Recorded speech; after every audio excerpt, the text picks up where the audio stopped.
రాబోయే సంవత్సరం అంతా కూడా రాష్ట్రం సుభిక్షంగా ఉండాలి.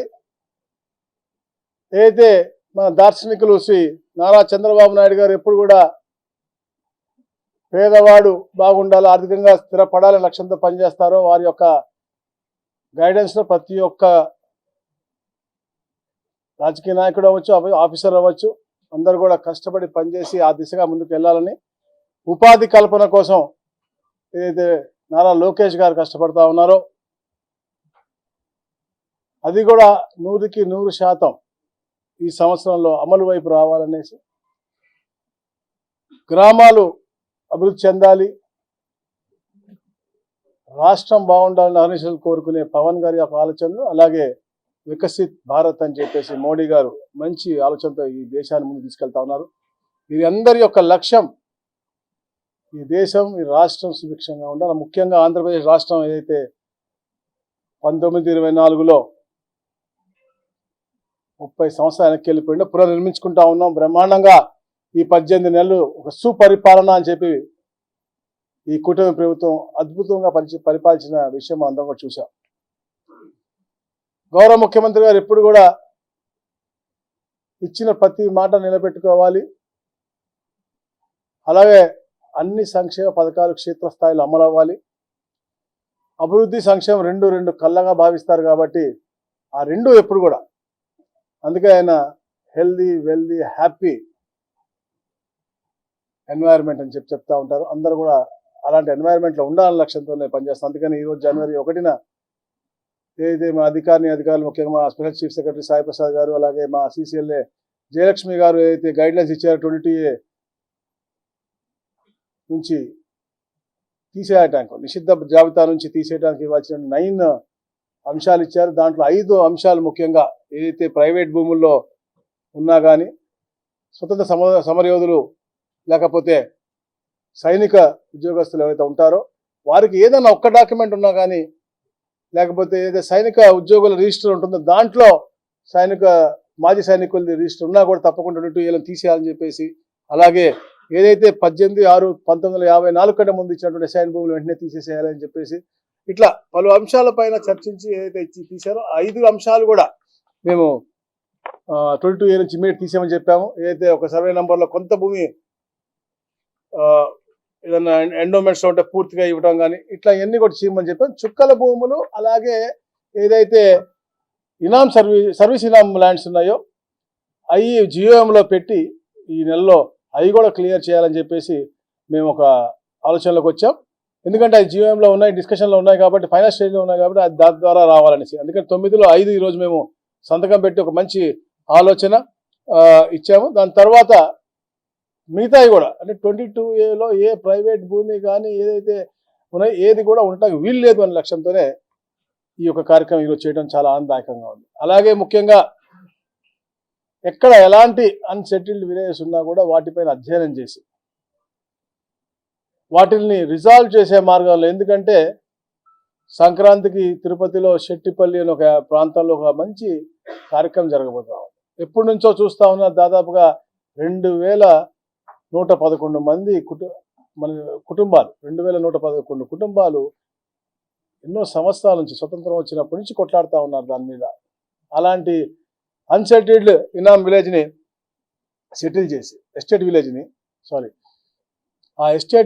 సెటిల్ చేసి వాళ్ళతో 10 మార్లు అందరు కూడా అధికారులు మేము సైతం అందరం కూడా కూర్చుని సాల్వ్ చేసి ఒక మంచి ల్యాండ్ పూలింగ్ సిస్టమ్ తీసుకొచ్చాం. గౌరవ ముఖ్యమంత్రి గారి దృష్టికి తీసుకెళ్ళినప్పుడు అద్భుతమైనటువంటి కార్యాచరణ తప్పకుండా చేయండి, రాష్ట్రంలో కూడా ఎక్కడ అలాంటి సమస్యలు ఉంటే వెంటనే పరిష్కరించాలని చెప్పేసి. అలాగా ఎవరికైతే రెసిడెన్షియల్ ప్లాట్లో వాళ్ళు ఉన్నారో వాళ్ళకి 50-50%గా, అలాగే 70-30 ఫర్ అగ్రికల్చర్ ల్యాండ్ కింద పెట్టి, తద్వారా వచ్చే ల్యాండ్లో 65 ఎకరాలు తుడాకిచ్చి దాని ద్వారా ఆ ప్రాంతం అభివృద్ధి చేసే విధంగా 90 ఎకరాలు గవర్నమెంట్కి వచ్చే విధంగా, అంటే విన్ సిచ్యువేషన్లో ఒక అద్భుతమైనటువంటి కార్యాచరణ. అంటే పేదవాడు ఎప్పుడు ఇబ్బంది పడకూడదు, వాడు నివసిస్తున్న భూమి వాడికి హక్కు కల్పించే విధంగా ఈ యొక్క కార్యక్రమం చేయడం జరిగింది.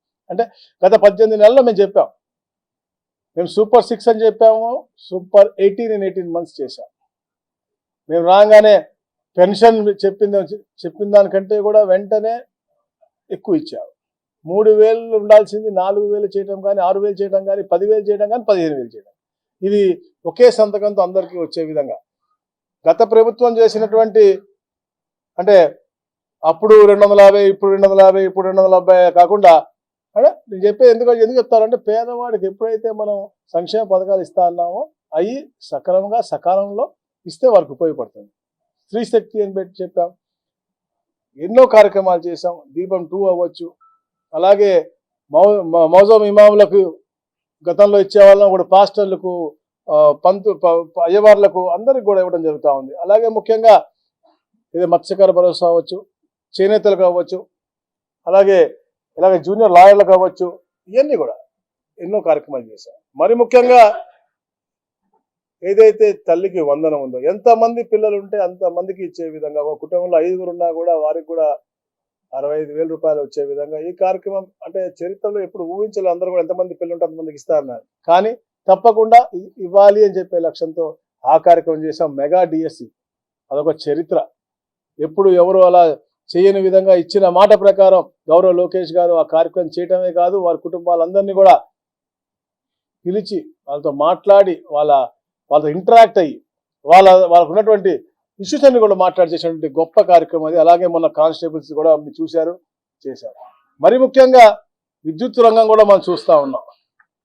ఎన్నో సంస్కరణలు తీసుకొచ్చిన ప్రభుత్వం, అంటే గతంలో కూడా రిఫార్మ్స్ మేము చేశాం, ఇప్పుడు కూడా రిఫార్మ్స్ చేస్తా ఉన్నాం. పేదవాడికి ఎప్పుడు కూడా భారం కాకూడదని తప్పంతోనే ఈ ప్రభుత్వం పనిచేస్తూ ఉంది. గత పాలకులు చేసిన పాపాలకి ఈ ట్రూ అప్ ఛార్జెస్ అన్ని కూడా పేదవాడికి నడ్డి విరిగేలాగా ఉండేది.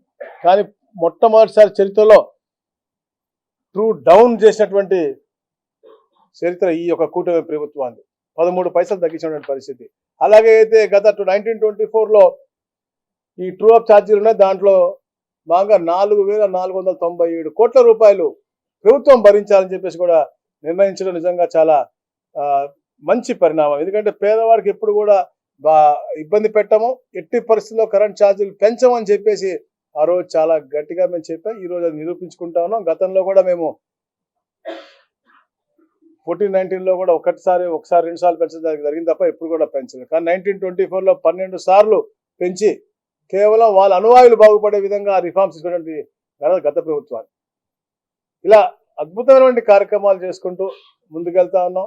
తప్పకుండా ఎవరైతే ప్రజాహితం కోరుతారో వాళ్ళు ఈ రాష్ట్రంలో సుభిక్షంగా ఉండాలి. ఎవరైతే గతంలో తప్పులు చేశారో వాళ్ళు శిక్షింపబడాలి. ఎందుకంటే మేము ఎప్పుడు కూడా వెండిట్టు గవర్నమెంట్ కాదు. వెండిట్టు గవర్నమెంట్ అంటే ఎవరంటారు, రాగానే ముందు తీసుకెళ్ళాలి జైల్లో, అట్లాగా చట్టం దాని పని చేసుకుంటూ ఎవరైతే తప్పులు చేశారో 2025 మధ్యాహ్న సంవత్సరం లాగా అయింది. ఈసారి నాకు అనిపిస్తూ ఉంది 26 భూములు సంబంధించినటువంటి నామ సంవత్సరంగా అయ్యేటట్టుగా ఉంది. ఎందుకంటే గతంలో అన్ని భూ కబ్జాలు అన్ని చేశారు. ఈరోజు దీంతో పాటే 22A రిమూవల్తో పాటే ఏదైతే నూతనంగా తప్పుడు రిజిస్ట్రేషన్ జరిగినాయో అవి కూడా లా కంకరెన్స్ తెప్పించుకుని దాన్ని కూడా రూల్స్ అన్ని కూడా ఫ్రేమ్ చేసి తప్పుడు రిజిస్ట్రేషన్ చేసే అన్ని కూడా క్యాన్సిల్ చేసే హక్కులు కూడా మేము అధికారులకు ఇస్తా ఉన్నాం. ఇట్లా అంటే ఎన్నో రకాల రిఫార్మ్స్ తీసుకొచ్చి పేద ప్రజలకి, అలాగే భూములు ముఖ్యంగా, ఎందుకంటే ప్రతి ఒక్క మనిషికి కూడా భూమితో ఒక ఎమోషనల్ అటాచ్మెంట్ ఉంటుంది. జీవించిన తర్వాత, చనిపోయిన తర్వాత అక్కడ దాకా కూడా ఉంటుంది. అందరికీ కూడా రెవెన్యూ డిపార్ట్మెంట్తోనే సంబంధాలు ఉంటాయి. కాబట్టి ఆ రెవెన్యూ డిపార్ట్మెంట్ బాగుండాలి. అలాగే గౌరవ ముఖ్యమంత్రి గారు అయితే కోరుకుంటా ఉంటారో ఈ రాష్ట్రం బాగుండాలనేది, అది తప్పకుండా ఈ సంవత్సరం మనం పూర్తిగా అయితే అమరావతి అభివృద్ధి అవ్వచ్చు, మనకి విశాఖపట్నం అభివృద్ధి అవ్వచ్చు, అలాగే తిరుపతి ప్రాంతం అన్ని రాష్ట్ర నలుమూలలో కూడా అభివృద్ధి పథకంలో ముందుకెళ్ళాలి. అందరూ బాగుండాలి, ఉపాధి బాగా కలగాలని చెప్పేసి కూడా మనస్ఫూర్తిగా నేను కోరుతా ఉన్నాను.